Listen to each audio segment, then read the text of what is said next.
I began training. I did a little bit of karate as a kid, as most children do.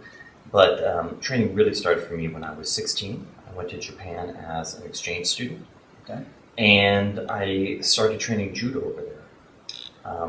When I turned 17, I had amassed enough competition victories to receive my first degree black belt. And then I just kept training in other arts when I came back to the U.S. So I got involved in Aikido and eventually Japanese Jiu-jitsu and finally Brazilian Jiu-jitsu, where I've spent quite a few years discovering and learning more about the art. Gotcha. And who have you trained under in Brazilian Jiu-jitsu? My original teacher was Claudio França. And then when I moved to San Diego, I began training under Professor Roy Harris, who was one of the first Americans to receive his black belt in BJJ. Gotcha. So, with this extensive training background in other martial arts, have you found that they influence the way that you express the art of Brazilian Jiu-jitsu? And if so, how? Well, definitely. I think that having a base in judo was a great starting point. Number one, you realize the physicality of judo.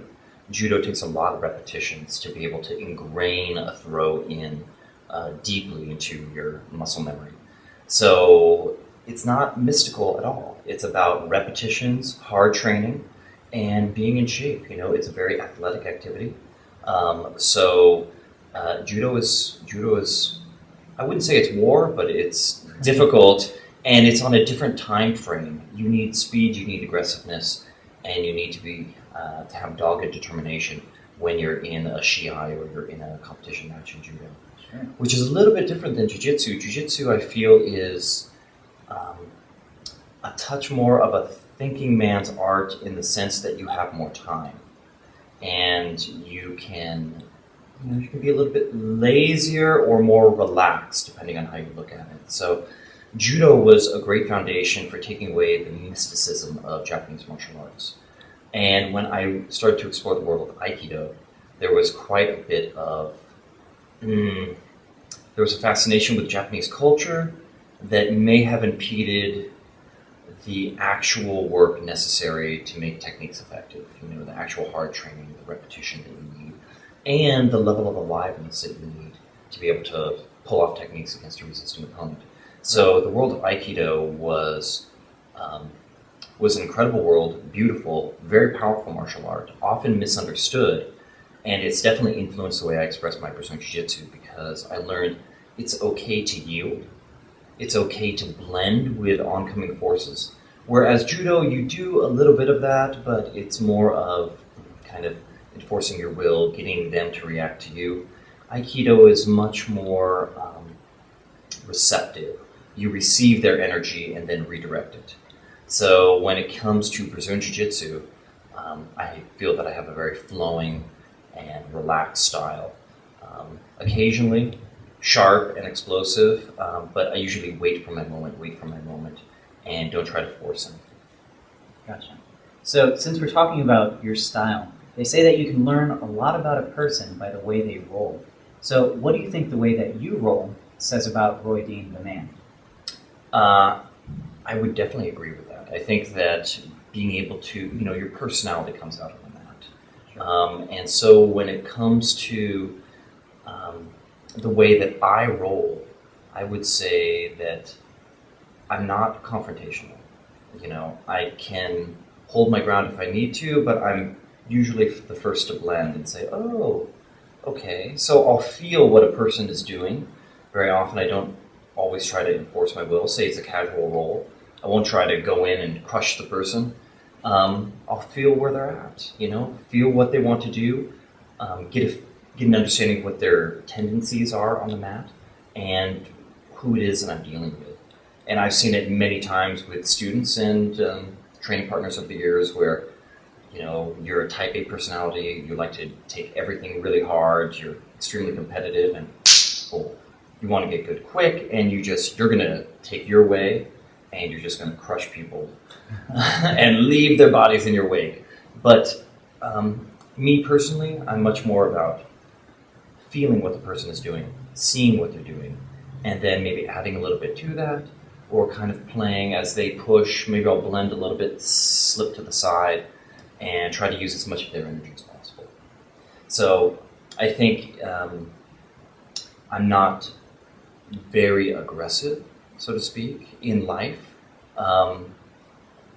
And I think that the representation of my game is something that is kind of kind and flowing. I see. Very cool. So now, with your game, are there any positions or techniques that are really interesting you at the moment? What are you working on right now to improve yourself? Always working on top game. Always working on how to submit people from side mount, knee on belly position. In the beginning of my jiu-jitsu career, I was much more regarded. And it took many years to be able to balance things out. So I had a good triangle, had a couple of chokes, but the top game was something that was elusive to me. I floated a lot, but I couldn't really drop my weight and be able to hold my ground when it came to the top. Now, it's easy for me to do that, but I'm always looking for an effortless way to submit the opponent. So, chokes from the top using the tail of the gi, I think that's extremely interesting.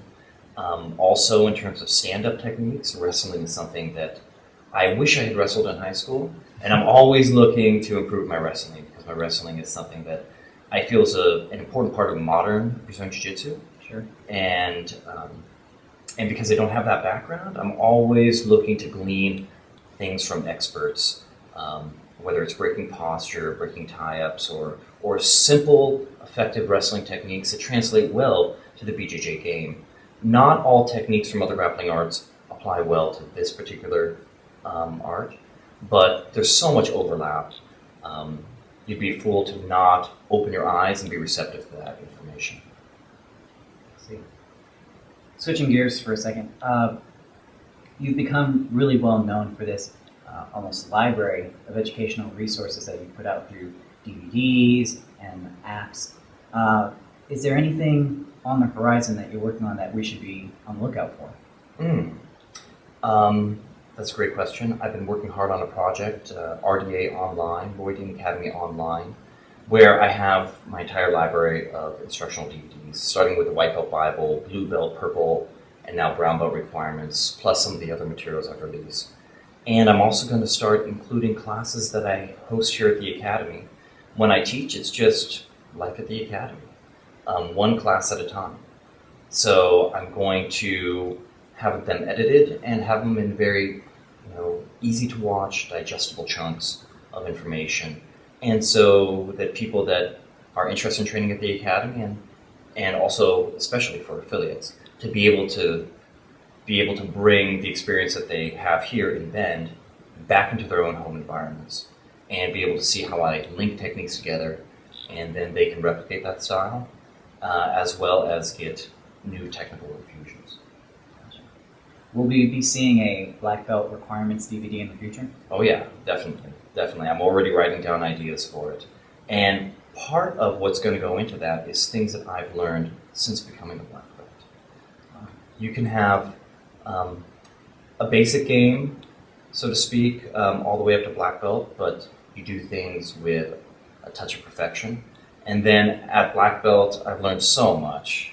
Someone said that it's the last beginner belt, and it's really true. Wow.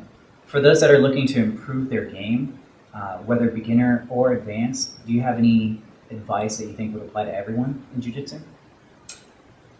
Definitely. I think one of the key things is to feel more. Now, in life, we're used to feeling with our hands, but start to get a greater awareness of your body. Start to feel with your hands, your feet, your knees, your elbows. You can use your head, you can use your shoulders. There's a unification of the body and a sensitivity that takes place as you go through your BJJ journey. So feel more, and then also feel what the person's trying to do. The more you're trying to do something to a person and enforce your will, the less you're able to blend with what they're giving you, because maybe you're not seeing what they're giving you because you're so fixated on what you want to do. So pull back. There's a time where you enter and take control of the situation and enter for the submission. And there's a time when you redline it and you use all of your energy, but it needs to be in a very particular channel. And if you're just putting your energy over the entire spectrum of the roll, then you're going to gas out. You know, feel for when that opening is, and then advance your position, and then you can enforce your will. And that's jiu-jitsu. That's the maximum efficiency, minimal effort. Wow. Okay. Is there anything else you'd like to add before we go? Or how can we learn more about you? Well, you can go to my website, roydeanacademy.com. I have a lot of resources there. It links to my YouTube channel. There's RDA Online. I also have an app store that links to iTunes, where you can download any of my materials for iOS devices. And you know, I'm looking forward to creating more materials in the future. I feel like this art has been such a blessing in my life. It's opened me up to travel, to meeting incredible people.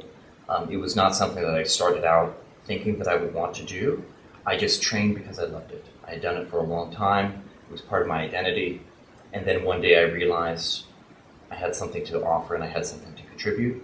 So I feel honored to be a voice in the jiu-jitsu community, not just BJJ, but hopefully martial arts in general. And I'd like to continue on and be able to give a little bit more back to the art that's been so kind to me.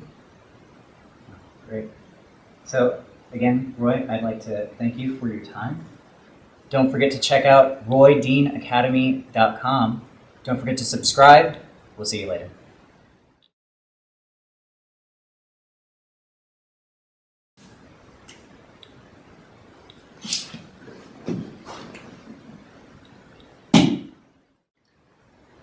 People often start grappling from their knees, and they're not sure what to do. So here's a game plan for you.